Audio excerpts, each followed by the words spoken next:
Shalom, Mishpachah. My name is Tina and welcome to Hebraic Awakening. And we are going to talk about leaven, extortion, and the inspection of Mashiach. So I've created bite-sized teachings, especially for people who are new, to give them a little bit more insight into different aspects of the Passover. All right. So before we begin, we must understand that we have to purify ourselves. Before you celebrate, purify yourself. Like before you even get to really cleaning the leaven out, begin to purify yourself. The priests had to go through the purification process as described in Numbers 19. Okay, so let's look at that for a moment. In ancient temple times, the special readings of Numbers 19 reminded those in attendance at the synagogue that they needed to prepare for Pesach. They needed to undergo the ritual purification with the ashes of the red heifer prior to Pesach. Otherwise, they would not be ritually fit to eat the Pesach sacrifice. The purification process took 7 days, okay? So the Gospel of John mentions the tradition of arriving in Jerusalem early, a week before Passover, to undergo ritual purifications with the ashes of the red heifer. Okay, so John 11, chapter 55. Now the Passover of the Israelites was at hand, and many went up from the country to Jerusalem before the Passover to purify themselves. Okay, we are going to begin to remove the leaven now that we have purified our hearts through fasting and prayer. If that's what you got to do, that's what you got to do. And now we are cleaning our houses so that we can get rid of all of the leaven. Exodus 12:15 through 20. All right. The matzah is supposed to be sweet, by the way. According to the actual word, it is like you're eating this sweet bread in haste. All right. This is also tied to our first agricultural feast. Remember, we are agricultural people, and our feasts are surrounded by agriculture. So this is the first sign of the barley, and we get our first harvest if we were in our land. All right. First fruit offering was made at this time, feast of first fruits, and it was also eaten with unleavened bread. But let's take time to break down this word, unleavened bread. Leavened bread and unleavened bread. Let's look at verse 15. We are in Exodus 12, and we're going to go down to verse 15. And this is why it's important to study the words in Hebrew, right? Because if you are looking at this verse, you see bread quite a few times in this verse. But when you are studying it and you are using the resource, especially our Torah study group, and you're using the resource and you click on each word, it's not going to be translated the same every time. Okay? So 7 days shall ye eat unleavened bread, right? So we're going to click on that word. That word is from matzah, in the sense of greedily devouring for sweetness, properly sweetness, concretely sweet, not sour or bittered with yeast. Okay, right? So, okay, we see that. Now let's go back.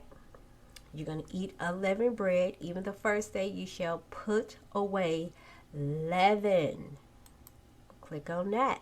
We have another word for this unleavened bread or leaven now. We see from the root word sha'ar, sha'or. Okay, this means a yeast cake as swelling by fermentation. So leaven is the swelling, the yeast that causes the bread to rise. Okay, now we're going to keep going. We're going to put away leaven out of your houses, for whoever eats leavened bread. I'm going to click on that bread. And we have another Hebrew word, chametz. Okay, this is ferment, figuratively extortion. So I'm like, what in the world does extortion have to do with leavened bread? Okay, like I'm like, and then, for those of us that are very prophetic, your prophetic brain starts, percolating.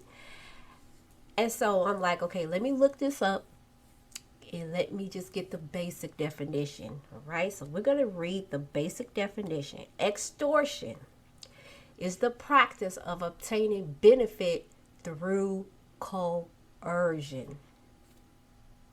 It's a criminal offense, okay?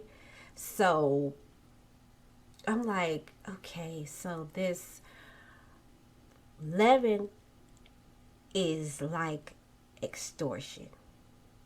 You are coercing somebody to do something that they don't want to do, okay?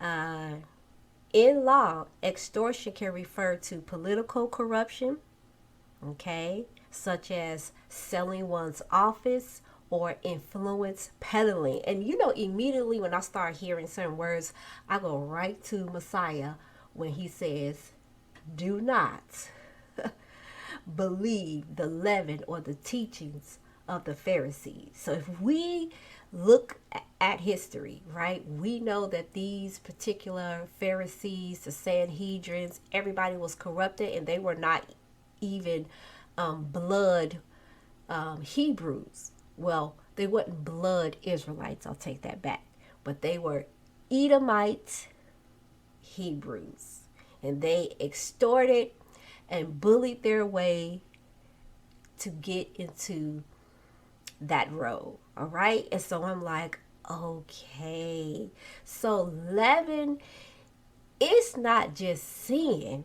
Okay, it is sin, but it is so much more than that. And so it puts me in the mind of hearing some of these camp doctrines and just crazy doctrines, because it ain't just the camps, because we can't keep bashing the camps. There's some crazy people that's outside of the camps. And what they do, okay, is to bully you, okay, and coerce you to believe their teachings that's filled with leaven, right? Just like gotta have 50,000 wives. And so they're gonna bully you, okay, and scream and holler at you. And they're gonna try to use Torah, okay, wrong, to promote their teaching that's filled with leaven. Because they don't want to legally get in trouble with the Most High. So, I guess this spirit feels that if it could get us all on board to agree with it, then the Most High really not going to punish everyone. And I'm like, this spirit is so wicked. So this teaching, this leaven is about extortion. And it's about taking something from us by bullying us into believing something that is false through coercion. Okay? They want to avoid legal consequences in order to receive an essential service. Oh, these Pharisees, the Sanhedrins, and we have a whole lot of Pharisees and Sanhedrins who believe their teachers is right, and you better not challenge them. And then they get to hollering and screaming at you, and then they bully you, and they come in your comment section and they just start bullying people. Oh my goodness. Oh my goodness. So this is criminal behavior, okay?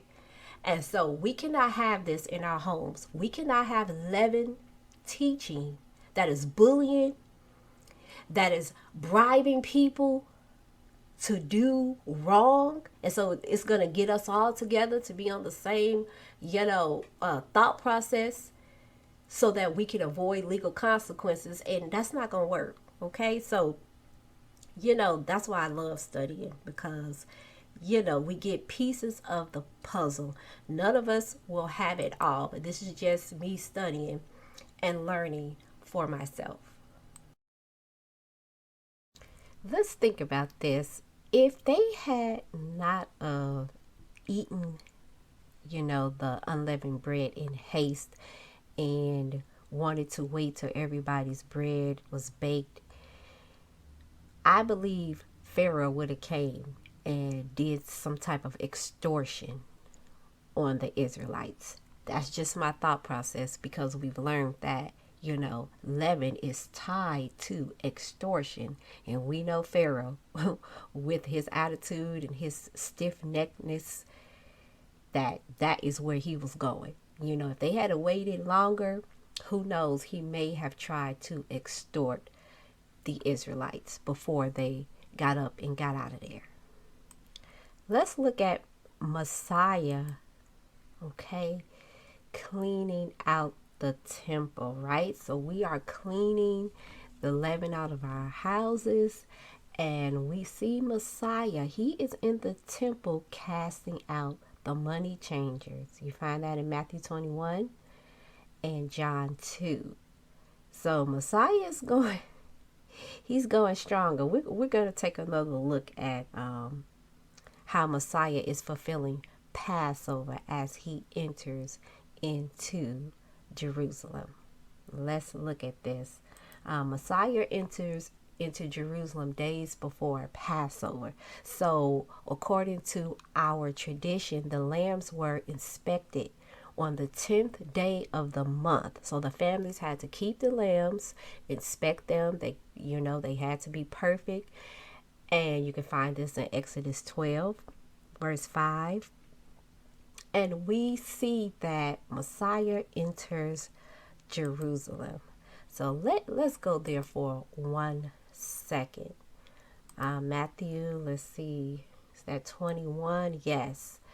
So if you are looking with me, you see that he approaches Jerusalem, okay? And he is going, in, and he tells them to find the donkey with her coat, right? So this is signifying him fulfilling a part of prophecy that he is coming into Jerusalem as a king, okay? So verse 6, the disciples went and did as Yahushua had instructed him. They brought the donkey and the coat and placed their cloaks on them for Yahushua to sit on. A very large crowd spread their cloaks on the road, while others cut branches from the trees and spread them on the road. The crowds that went ahead of him and those that followed shouted, Hoshiana, to the son of Dawid. Blessed is he who comes in the name of Yahuwah. Hoshiana in the highest. Okay, so what they were saying, when you look up Hosanna or Hoshiana in the Hebrew, it is saying, please save us. Salvation, has come. Please save us.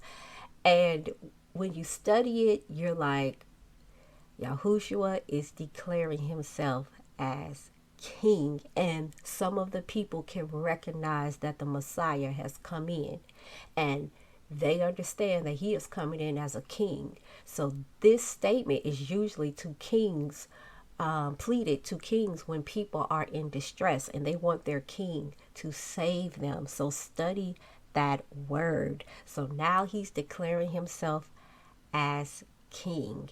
Then he goes into the temple and he drives out all who were buying and selling there. Verse 12, he overturned the tables of the money changers and the benches of those selling doves. It is written, he said to them, my house will be called a house of prayer, but you are making it a den of robbers. So he is cleansing the temple, and he is going hard, and he gonna get all of the leaven out of the house of the Most High, right?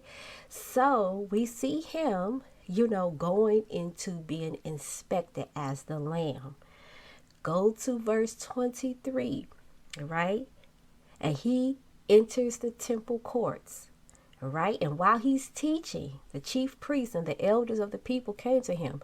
By what authority are you doing these things? They asked. And who gave you this authority? So now they are going to inspect him and try to find fault.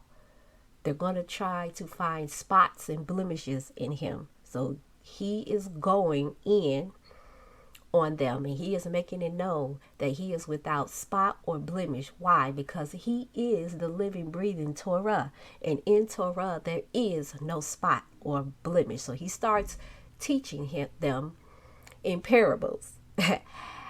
It's just so magnificent what the Torah does. And he's going to start speaking to them in parables because he knows that it's going to go over their heads. Why? Because these wicked people, okay, we've learned that they have extorted the people with their leaven false teachings, with their traditions, with their rituals that they hold higher than the true and living Torah. So the parables are being hammered into them, and it is going over their head. And you can go, further into Matthew 22, and he is speaking to them in parables, and they're still questioning him. They're going to question him about paying tax to Caesars. They're going to question him about the resurrection. They're going to question him about what is the greatest commandment. They're going to question him about whose son is the Messiah. Like, they are going in on him to find fault, spot, or blemish. But he is the perfect Lamb who shall give his life and restore us back to the covenant. So I hope this teaching has helped you, because I sure enjoyed studying for myself. And I'm the type of teacher that I'm going to lead you to the answers, and you're going to have to look at it for yourself.